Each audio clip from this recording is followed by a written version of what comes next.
Now, just so you'll know, I'm Nat, and I work at Exceptional Individuals. We support people who are neurodiverse. That covers things like dyslexia, dyspraxia, autism, and most of our team, about 80%, are all neurodiverse ourselves. So I'm very much neurodiverse and have a lot of the characteristics of ADD, though officially I'm diagnosed with dyslexia, dyspraxia, and ASD, which we've done different webinars on. So Ronnie says, please could you give me some guidance on how quickly I should expect a reply from filling in the contact from us form from our website? Good question.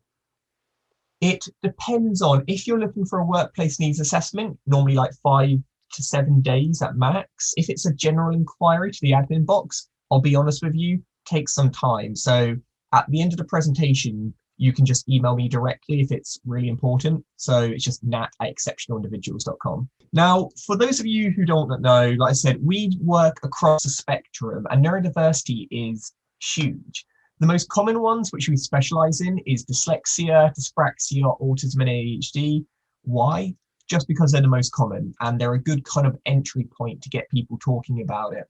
But it also covers things like dyspraxia, dysgraphia, dyscalculia, even you could argue like Tourette's or OCD. You know, it gets a bit blurry the more you start to like define what and what it isn't. But typically we're referring to your brain thinking in a non-conventional way that isn't inherently a disability, but can have difficulties by society. So a bit of a long definition, but for me, that's the one that I resonate with the most. Recruitment, assessments, drop-ins. So if any of you are in the UK, definitely get in touch. If you're not in the UK, we can still offer support, but the support might look a little bit different just because of different grants and regulations and stuff like that. Also, if you do struggle with attention, which I'd imagine a lot of you do, then it might be useful. I would say there's lots of things we can do to support people, even though it does mean it's going to be a bigger challenge. Do I have attention deficit disorder? It's ADHD without the hyperactiveness. Now, this is a really good question because ADHD is very stigmatized. You know, when we think of ADHD, you think of a 9-year-old boy in a classroom jumping up and down on the chairs, and that's not what it is at all. ADHD is just like autism, which is an umbrella term. There's so many different ways. So you could have like Asperger's, you could have atypical autism, and yet you still get the same diagnosis of ASD. The same thing is true with ADHD. There's more than one type, but normally we aren't lucky enough to learn what those types are. So here are the 3 types. There's inattentive, what we're going to be discussing today. There's hyperactive/impulsive. That's what people typically think of when they think of ADHD. And then there's combined, when both of them are about the same. I would say the most common is combined and then hyperactive/impulsive. But the reason why inattentive is probably less known or talked about is simply because it's harder to diagnose because it's not as obvious. If you break it up, ADHD, attention. So attention is the inattentiveness. That's the first one. And then deficit is the lack of it, not being able to have attention. The hyperactiveness is the impulsiveness, which may or may not be a part of your diagnosis. And disorder is what they call it, though some of you may not consider it a disorder, but that's the official name. Now, interestingly enough, this diagnosis is a bit confusing. Why am I called ADHD if I'm not hyperactive? Well, it goes back to a little bit of history, and it was just because things were getting all confusing and they're continuously changing the diagnosis. So a real quick history is as followed. In 1902, ADHD was first mentioned, but it wasn't called ADHD. And in 1968, it was finally added to the standard Bible of diagnosis, what they use in the US. And even though it's not the primary one we use in the UK, it is still kind of regarded as like the go-to. So it was called hyperkinetic impulse disorder. So hyper, like moving extra fast, and kinetic is movement, and impulse, so that was the original name. And then in 1980s, it got changed to attention deficit disorder. So ADD was an official diagnosis. So there's definitely some people, I would say today, who are officially diagnosed ADD. But if you were diagnosed in the last couple of years, or you're currently going through the process, I would say it's very unlikely that you would get a diagnosis of ADD, just because now it's been consolidated, though the name kind of is in flux. So in 1987, the name changed to ADHD with no subtypes. It was just like, you're ADHD, you're done with it. And then in 1994, the name changed again. So there's 3 subtypes, i.e. predominantly inattentive, predominantly hyperactive, combined. And amazingly, only in the 1990s, adults could start getting diagnosed. Before then, it was only seen as an adolescent condition, which is ridiculous. I don't okay, you're 18 now, no longer got ADHD. Obviously, it doesn't work like that. So it's still a relatively new condition, particularly for adults, and even more for females. Why? Because typically demonstrate ADHD in a atypical way, which means different to how the diagnostic criteria was created. So imagine you've got a professor or like a doctor, and they're marking you for ADHD, and the criteria was created on the basis of male examples. Now, you're not going to be able to tick all those off, so you don't get anything. You don't get support in school, you don't get support in college, and then it struggles. And this is why having the diagnosis, or at least the terminology ADD, is really useful, because women typically do not show the hyperactiveness. Now, it's not to say there's many women who, or females who are hyperactive, and there's many men who don't have the hyperactive either. But typically that's the reason why there's a disconnect between the amount of males diagnosed to the amount of females diagnosed. So Jennifer said, I think women show the hyperactive symptoms in a different way to men. Absolutely. And Gina says it's very frustrating to hear that.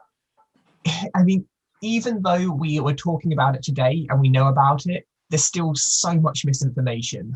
I'm sure some of you who have ADHD have been told in your life, you don't have ADHD. And it's just because people's understanding of it is different to the reality of it. Sam, more innies and outies. I hope you're not talking about belly buttons. So moving lovely on. In order to be diagnosed with ADHD and ADD, a person must display very strong symptoms that take a negative effect on their life for at least 6 months.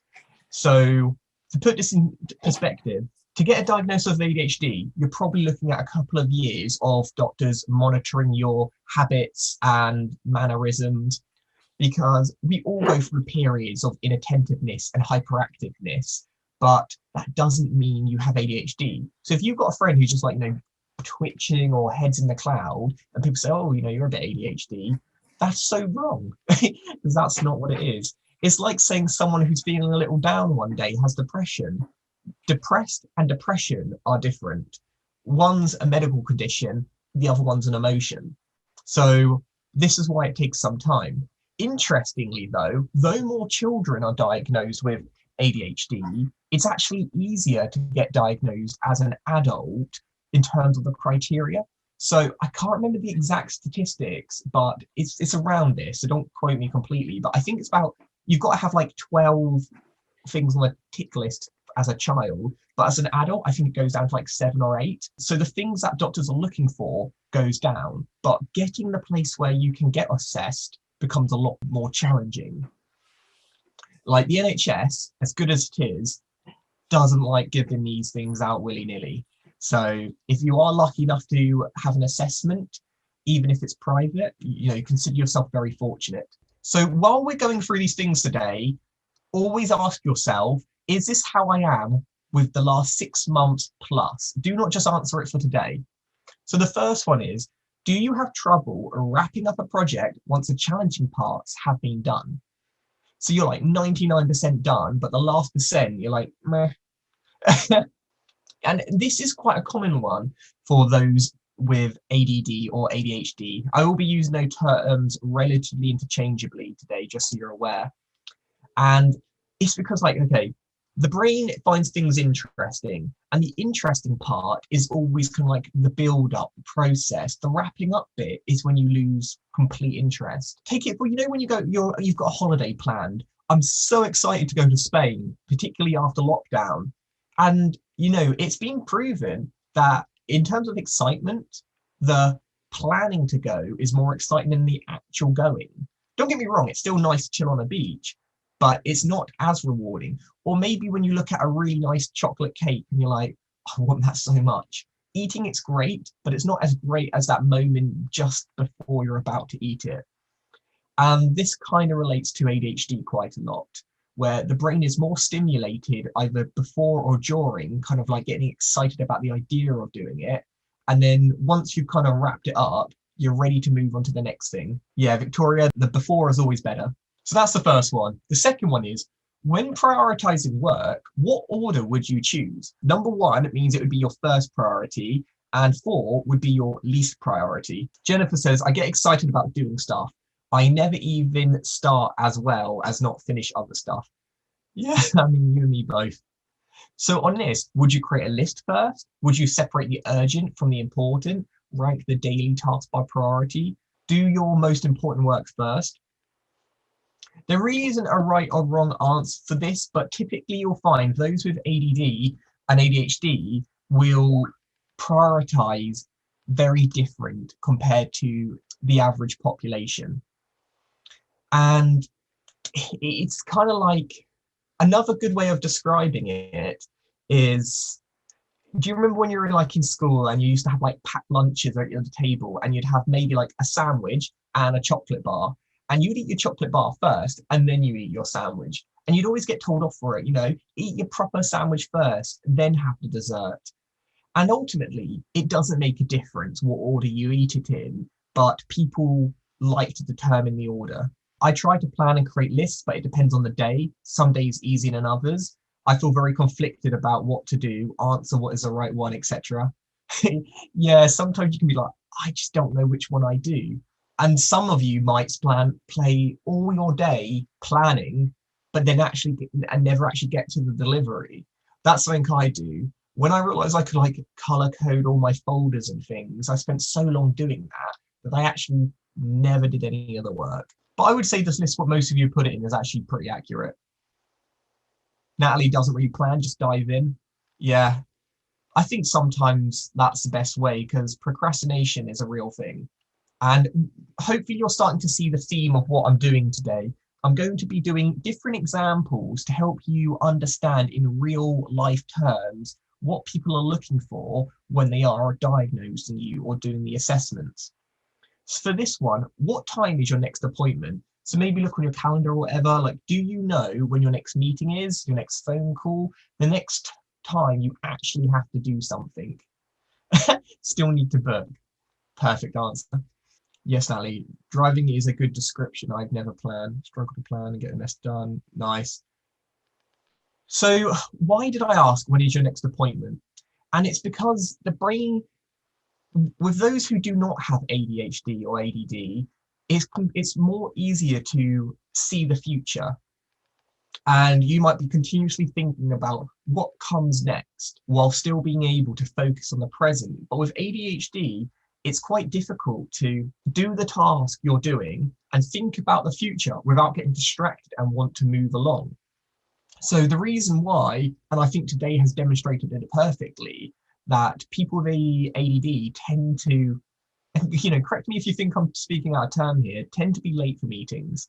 And it's because it's what the brain puts its focus on. In, like, while you're working, your brain's going a million miles per hour to get that one thing done amazingly, and everything else falls to the side.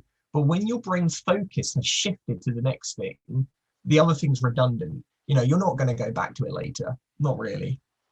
So it's just about the brain moving around. So no idea. I don't like booking things. I don't know. I don't know. It's somewhere on my phone. I feel like I've definitely got the right audience today. And I don't know, I would love to know from all of you. Do you use electronic diaries? Do you use physical diaries? Do you use sticky notes? Do you write on your hand? Is there like a preferred method in terms of trying to remember things? Listening to ADHD 2.0, and it suggests that ADHD brain has two times now or not now. That's funny, true. Phone calendar, but always still forget to run out of time. My work calendar, mainly physical diaries. So basically, everyone uses a wide variety, and to some success and some not so successful. For me, my digital calendar is absolutely my lifeline. I have so many reminders all the time. But if you overload yourself with reminders, your brain stops paying attention to them. So if a thing will pop up on my screen and say, "Oh, okay, your next meeting's in 10 minutes," but if it does that all the time, I stop taking care. All right, next one is, what's an idea for a pointless invention? So this will require a little bit of creativity, and think if you can. Think of something which is completely pointless, but maybe doesn't exist, or something you could invent. Maybe something you could become an entrepreneur in and start your own business, or maybe something that just needs creating. A classic one, a chocolate teapot. I'm sure I've seen it exist, but whether or not you'd want to put tea in it is another matter. I've turned up a week late for an appointment once, a month early. Do you know, I've definitely turned up a month early before. And I tell you, that's embarrassing, but turning up a month late is far, far worse. I want individual toe warmers. I get that. I always get one toe colder than the other, but it's not always consistent. So what we got, a chocolate teapot, individual little toe warmers, an active exhibition exploring new paint dries. Ooh. A self-watering plant. I would definitely buy that. A seatless chair. Yeah, let's not bother wasting fabric. Shampoo for your eyes. They do get dry. A chocolate radiator. Nice. Pens with mini printers to include emojis when writing. Oh, I genuinely like that idea. An automatic tea maker, so you don't want to wait, physically make it. Come up with chocolate shot. Medicine to open packaging. Now, apart from the bum one, I love these ideas. And why? How does this relate to ADHD or ADD? And remember, a lot of these ADHD is the general diagnosis. So though I will use that term, just remember today I'm focusing on the inattentive part of it.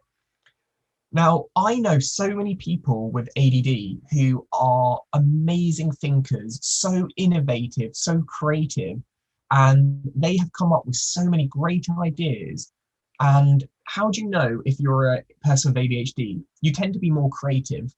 You tend to come up with ideas really easy. It's just when it comes to the implementation.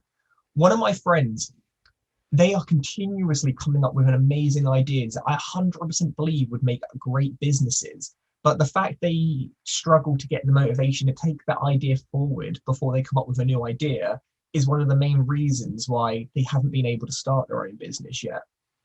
And if that sounds like you, all hope is not lost. It's about being a team player.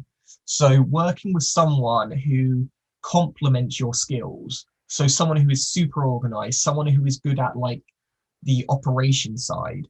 And, you know, like a Steve Jobs was great at coming up with ideas and inspiring people, but he wasn't really a doer. Other people did the stuff behind the scenes.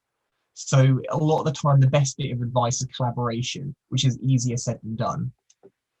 Yes, the pen sounds amazing. Most frustrating about ADHD for me, it is for me because I know so many people who are so talented and the ideas are there. It's just about implementing the ideas is where the challenge kicks in. Doctor receptionist being a nice blaster, toaster that puts jam on automatically. I honestly would buy that as well. I have jam on toast pretty much daily. Machines that does makeup for you, nice. I'm sure that will be a thing. Something that allows me to understand text so I can use it.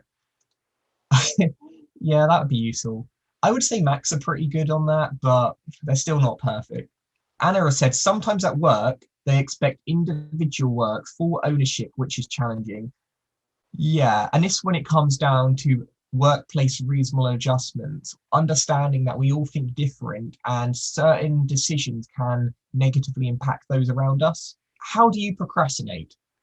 So if what is the number one thing that you use to switch tasks or throws you off every time? All right, so most of you have put social media, not surprising. And the way social media works in phones, I don't know if any of you have decided to stay away from it. Probably for the best, I would say, on a lot of instances. The apps, are purposefully made to hack our brain. So just like I said with ADHD, it's like when the brain gets like overstimulated on something. Now, before, a longer job would have in it like a reward, but now we get little activities like swiping or liking. So with ADHD, it just makes it worse because say you're bored and you're getting a bit sluggish, if you want a little boost, like, and it works temporarily, but it works.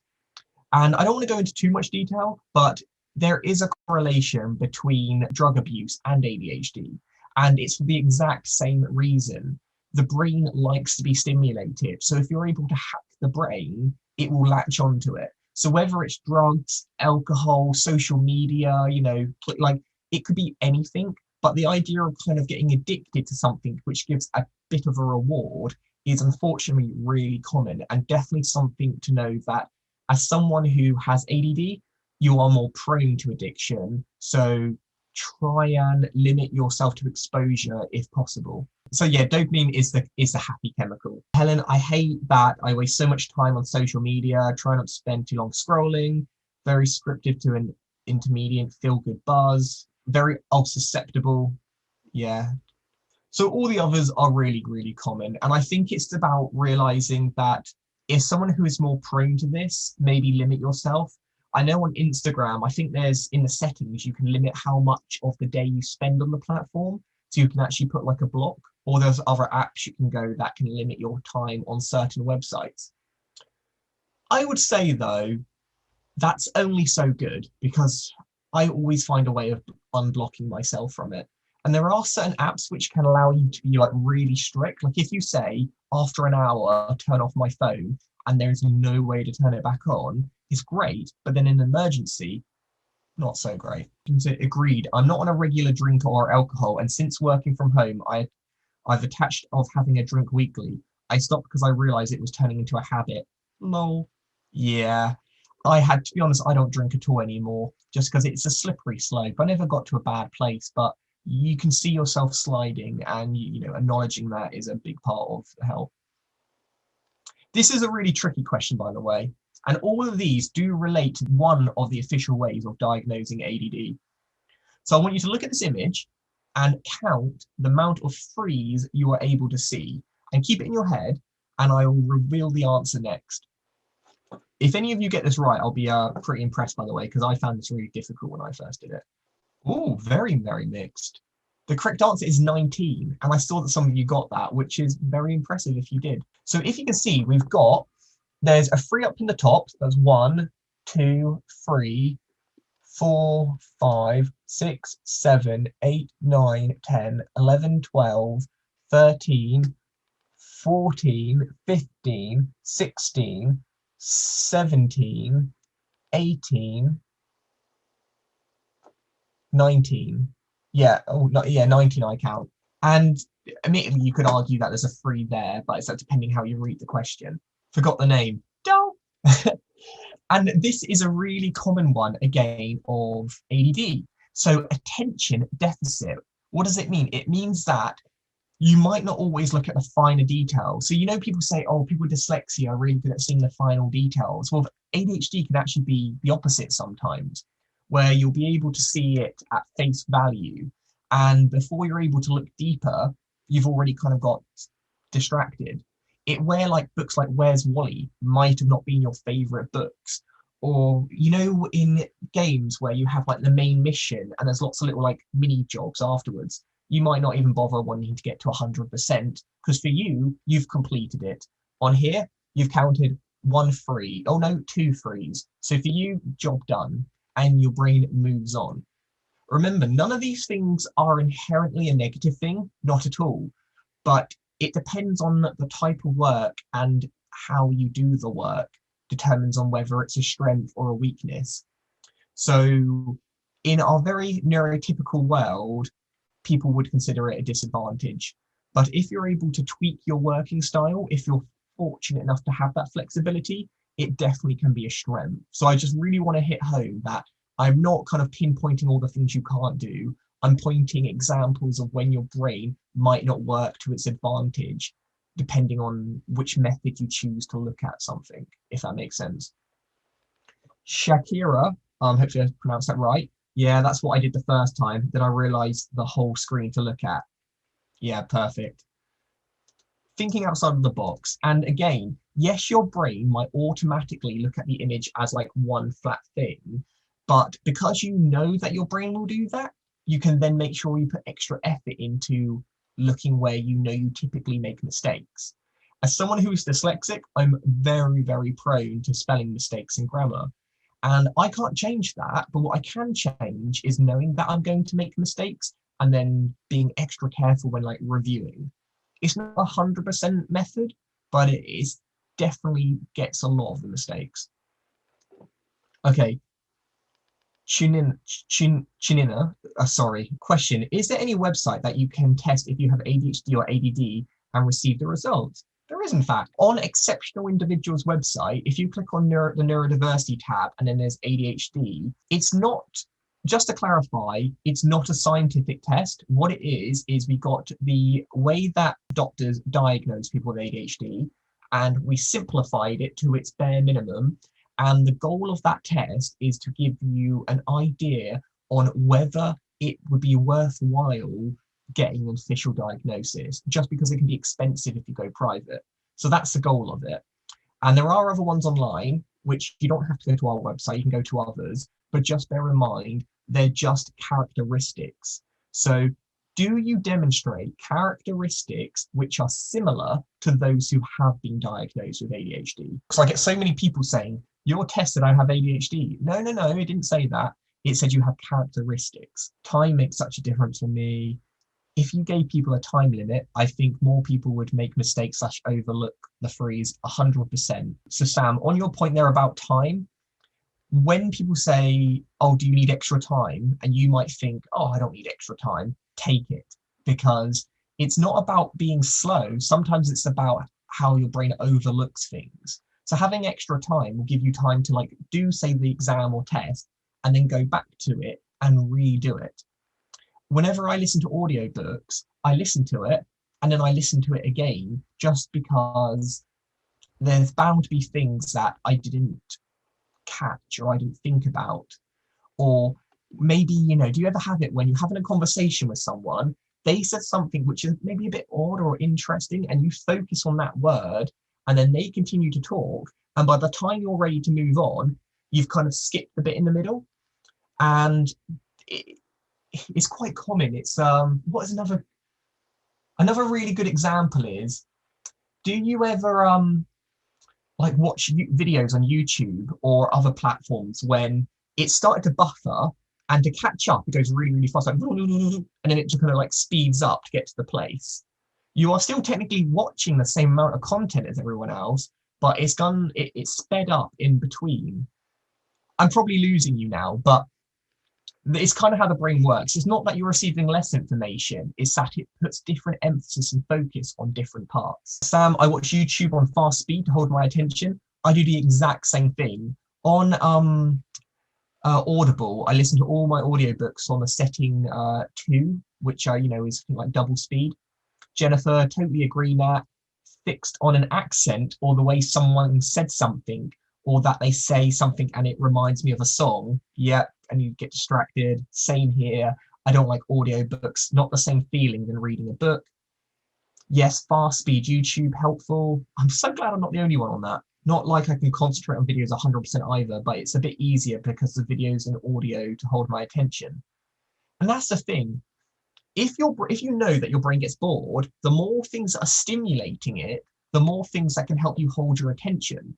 So this is why this webinar, is meant to be interactive. I'm flapping my hands about. I'm hopefully changing the tone of my voice because I know you're going to lose your attention. So if I can do multiple things, and even if it can hold your attention for a tiny bit more, then it's a benefit. So maybe some people will like be reading a book while with the headphones on and listening to music, or playing with a fidget spinner or a Rubik's Cube while watching TV. And it's completely fine to overstimulate your body if that's what it's used to. Okay, cool. Yeah, and subtitles. Yes, thanks, Jennifer. Oh, Helen as well. I'm a big fan of subtitles. I don't need them, but they really help me to fixate on what's happening. So my ears are listening to what's being said, my eyes are watching the video, and my brain is reading and like thinking out loud.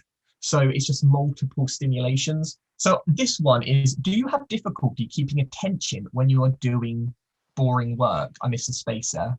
But as you imagine, pretty straightforward.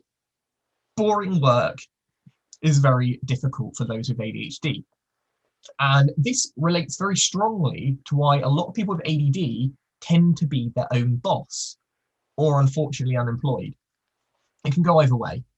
And it's because if you're giving a job, normally the boss will say, do that, and you don't really have too much of a say. And if it's boring, your performance is going to take a hit. But if you're allowed to do the work that you find stimulating, you'll probably put 110% into it.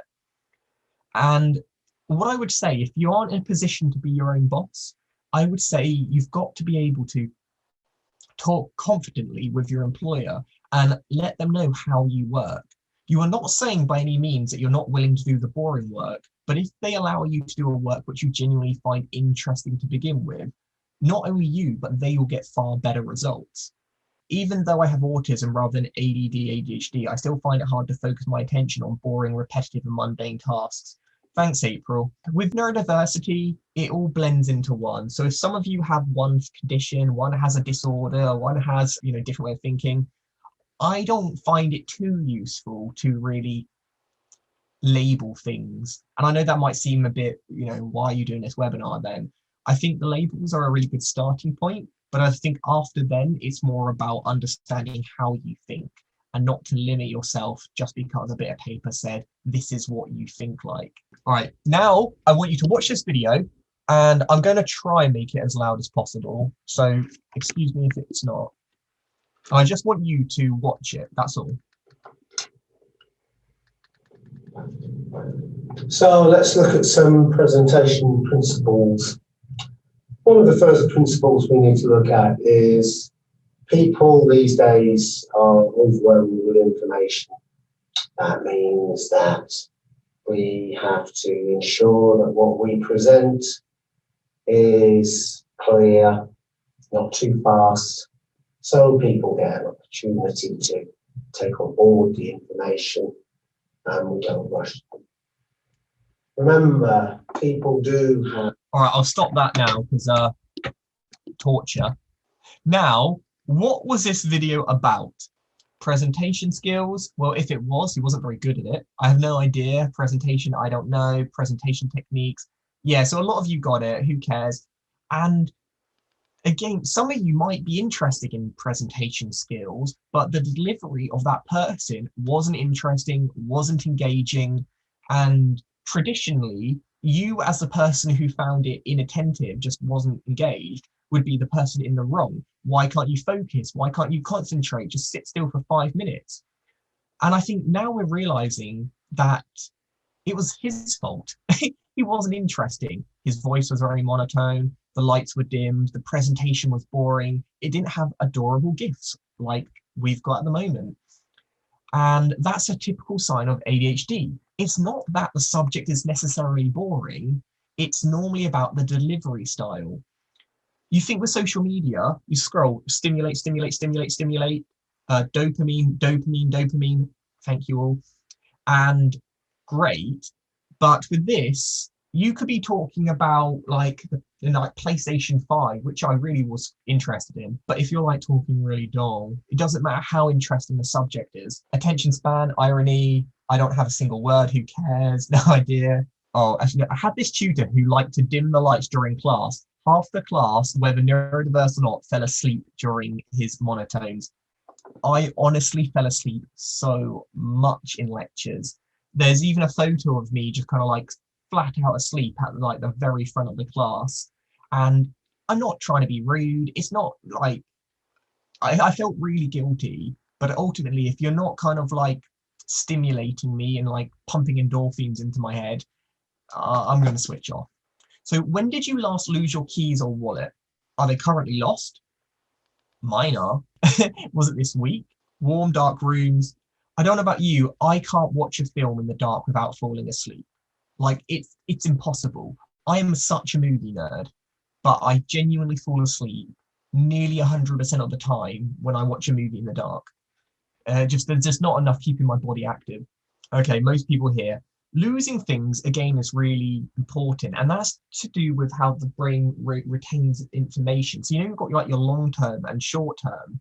Well, there's also like another one. So short term is where the brain's like, I'm going to hold on to this information for now, but I know it's not that important, so I can like dump it later. And long term is, I don't really need to remember it right now, but it's something that I want to hold on to for years later. Now, keys and phones and stuff like that, they're like a bit of an interesting one because you'll put them down, and for you, it's not that important. You don't need to remember you put your keys down there for years to come because they're not going to be there in years to come. But in terms of short memory, it's just losing things all the time. I don't know if any of you have it, but I use like a tile, which is like a little device which helps me find my keys and phones all the time. Apple recently released one, I think they're called AirTags. And as someone who does lose things a lot, I highly recommend them. Oh yeah, Ronnie, I love my tile. I have a special place for my keys now, and I've learned the lesson now after a scare, but bringing it up to 6 months now. Oh my God, you should be proud of yourself, Marlene. I can never get in the habit of keeping things in the same place. Like I do a lot of DIY and I'm always leaving my little drill piece. I'm just going to leave that there. I'll remember where it is. And I lose them all the time. It's so expensive. But very typical characteristic of ADHD. And that's just how the brain works with the memory. Let's face it, where you put your phone down isn't interesting. You're never going to care that much about it. So it's more about thinking what you can do instead rather than trying to just be like beat yourself up about it. Helen, my short-term memory is terrible. I usually lose my phone. Properly lost my glasses on that I had. Ali, I feel you. The amount of times I've lost things being right in front of me. The worst thing about having glasses is when you lose your glasses, you can't see them.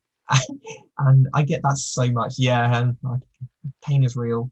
Eswarnia. Once was replacing my bed sheets. After then, I lost my phone, spent a good amount of time looking for it, and then realized it was under my bed sheets. That happened to me last week. Yeah, I get caught up in it. But anyway, you get the gist. And in this video, this is about being distracted. So we talked a lot about being understimulated, but if you're overstimulated while someone is talking, you might find it really difficult to concentrate on them. So at the moment I'm talking, but are you really being able to process it? I'm going to stop now because this is actually horrible. With ADHD, it's not always about being understimulated to losing concentration. You can also be overstimulated, and that is another characteristic. So think, just because you get overstimulated, which is more closely related to the autism side, but it is still part of what they look for ADHD. It's the regulating attention that is the issue. Kill, kill, kill it. Oh my God, kill it. Sound rage. All right, I've made a lot of enemies at the moment. Oh, this is a really fun game, and it's normally a disaster. What we've got to do, you might have played this before, we've got to count to 10. But the second one of us repeats ourselves, so like me and April both say 1 at the same time, we have to start from the beginning. And this relates to how the brain is being able to interpret the situation around them and restrain themselves. So here we go. 1. 1, 2, 3, 4, 1, 2, 3, 4, 5. 1, 2, 3, 4. That was a disaster, an absolute disaster. I'm so sorry you had to go through that. Chaos. Hopefully you see the point. When people with ADHD typically interrupt people, it is due to that kind of awareness of you're too busy trying to think about what you're going to say next. And that means that when someone else is talking, you're more likely to interrupt them. Yeah, you fried my brain with all that noise. I'm dearly sorry. Now, just to conclude, the main symptoms and indicators of ADD are inattention, distractibility, fear, anxiety, slow cognitive thinking, daydreaming, procrastinating, and poor memory retrieval. So if you see, there's actually so many things that go into a diagnosis. We're not looking for someone who just can't sit still. That's just like one tiny thing. Also, there's all these other factors which are taken into consideration. And for you to have a diagnosis, you normally have to have quite a few of them to an extreme extent, which negatively impacts your life. Because we all have these, we all have anxiety, we all, can struggle with our memory from time to time, and we all daydream. But the difference is it doesn't interfere with our day-to-day life in a negative way. So that's typically what people are looking for. We've got poor memory retrieval. I might know everything about a topic, but when someone asks me suddenly, I go blank. Yes, I always think on game shows I'd be amazing, but then again, on the spot. Okay, note to self. And this is really important. I think this is something, if you remember anything today, just remember this. Although ADHD and ADD refer to the same condition, ADHD is the clinical diagnostic term. So yes, you can use ADD as a way of describing your ADHD, but ultimately you have ADHD. You have inattentive ADHD. ADD is an old, outdated term, but I still did a webinar on it today because I still think it's useful to understand how we got to where we are today, and just understand it's a different way of describing the new term. It's not that one doesn't exist and one does now. They just changed the wording for whatever reason. I worry about the psych is going to say all my symptoms are due to anxiety, not add even though I had all the symptoms. Yeah, also blank. Okay, Sean says also going blank in the ADD assessment, I need notes to remind me of the things I do, but then it's going to seem like I'm just reading things off the answers pre-plan. I would say in these assessments, be yourself and be honest. You can't trick the system. They do it in a way which there isn't a right or wrong answer. They look at multiple factors. So anxiety on its own would look different to ADD, but obviously overlap. So really quickly, ADHD and ADD are highly genetic. So if your children have it, you very well might have it. If your parents have it, you also might, grandparents, but also genetic can skip generations. So for instance, your parents might have it, you may not, and your children may.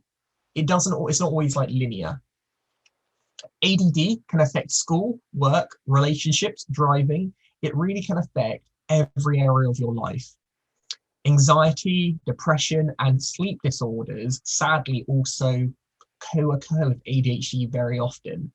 If you have one, the likelihood is you probably have symptoms or characteristics of the others quite regularly. And getting an ADHD diagnosis is very complex. Although I recommend you go on our website and check out our quiz, it's not as simple as 5 minutes. If someone gives you a diagnosis in 5 minutes, they have not done it right. There's more going on under the hood. If you're male, you're more likely to get diagnosed, and we've talked about why that is. It's because of the way the process was created historically and the way that we demonstrate our cognitive differences. And ADHD, AD/HD, and ADD all refer to the same disorder. And if you're anything like me, I always got ADHD and ACDC mixed up. Highway to Hell, love it. So just to summarize, if any of you did resonate with what I said today, like I totally think what you said sounds like me, and you do not have a diagnosis, or if you do, it doesn't matter, you can get support in the workplace where you can get a government grant to help you get the support you need, training and equipment. I'm not going into too much detail about it, but what I would say, if you are in the workplace, and particularly in the UK, do get in contact with us because we might be able to help you with some extra funding, even if you do not have a diagnosis. because I know it can be really expensive and really difficult to get them, but that doesn't mean you still don't require the help. Are there any last questions? 100% convinced my grandmother has it. Well, I mean, let's be fair, it might be old age for her. Oh, had it, yeah. Okay, RD, is there a way to adjust at least a little bit our brains? Are there things we can do to live better? You can't get rid of ADHD, but you can definitely learn to understand it more and try to do activities, tasks, and processes which works in its favor. Sometimes a chat will work. Okay, yeah. So can you do something about it? Yes, but you can't get rid of it. So you can't, in your words, like suppress it or adjust it, but you can change the method. So a great example for me as a dyslexic, can I learn to write better? Well, not really. My brain's wired not to be great at it. But can I speak to my computer and get it to write out on my behalf? Yes. So you can still achieve something which has the same outcome, but the method you use to get to that outcome is the thing that you adjust. So that's always what I think about. You can throw any job at me and I can do any job. I just have to adjust the way I get to achieve that job. Gina asked for advice for assessments. I'm keen to know how to prepare as well. I don't really want to give you too much advice on how to prepare for assessment because the idea isn't to cheat the system. But what I would say is you need to answer how you would answer over the next 6 months. So sometimes people say, are you feeling a bit anxious? And you might say, oh, no, I'm not today. No, you've got to ask yourself, how do you feel averagely over 6 months plus? And also remember, this person assessing you isn't your best friend. You don't have to be modest. Tell them how it is. If it's really affecting you, tell them. Otherwise, they'll just take you for your word. Yes, the assessments are long, but they're not long enough to know you inside and out. Luna said, when I was younger, when I go to maths, I would always subtract perfectly. And then when I had to do addition and vice versa, is that even related to ADHD? Do you know, Luna? I honestly don't know the answer, but that's very curious. There's a thing called dyscalculia, which is essentially like dyslexia of the maths world. And that's when, in theory, you know the concept of maths, but the results tend to be wrong. So maybe that's related, but I couldn't say for certain. And Sharika, sorry, said, can undiagnosed ADHD get worse as an adult? I think as a child, I was taught some methods to help focus, but they didn't catch everything to help me survive in adulthood. Good question. Actually, the opposite is normally true. The symptoms of ADHD and ADD get easier as you get older, not because it disappears, but because you learn to adapt to the way your brain works. If it gets more difficult, the reason normally lies that there's been a change in pattern in your life. I don't know so much about ADD, but I know with autism, you can be relatively fine most of your life, and say you move house, you get a new job, or Brexit or pandemic, then the symptoms can get worse again. And that's because it's changed your routine. And I would imagine a very similar explanation would work for ADD. Oh, thanks. Oh, yeah, Sam has shared ADDitude I've used them a lot of time for resources and they are good. Charlotte, I found as an adult, it gets worse only because there's more responsibility, less enforced structure, school, etc. by others and adults. I think that's a really good answer, Charlotte. Oh, thanks. Okay, Shakira. Oh, like the singer. Thank you. Due to my dyslexia, I'm terrible at pronouncing names. Please don't take it personally. Dawn, I'm a teenage girl, or I'm not. It's going to be hard. I would daydream to songs, but I found TikTok may be issue. Would try to stop it. Sometimes that can help me if people are around. All right, exactly, Shakira, thank you. I feel the same, Charlotte. Nat, thanks so much. All right, well, that is the end of the presentation. We could talk so much more about it, but that is just a tip of the iceberg. So what's going to happen now? Well, I highly suggest you get in contact with us if you want additional support. And particularly, like I said, if you're in work in the UK, there's quite a lot of support we can do completely for free as a social enterprise. On our YouTube channel, which is Exceptional Individuals, you can see all our previous webinars that we've done, including this one. And we also have free webinars every single week for looks like the rest of eternity, but they're really interesting, and genuinely the best bit of thing you can do to support your ADD is to understand more about it. And that's genuinely the best advice I've got. But I hope this was really useful to you all. Cool. Bye all. Thanks, Nat. Cheers all.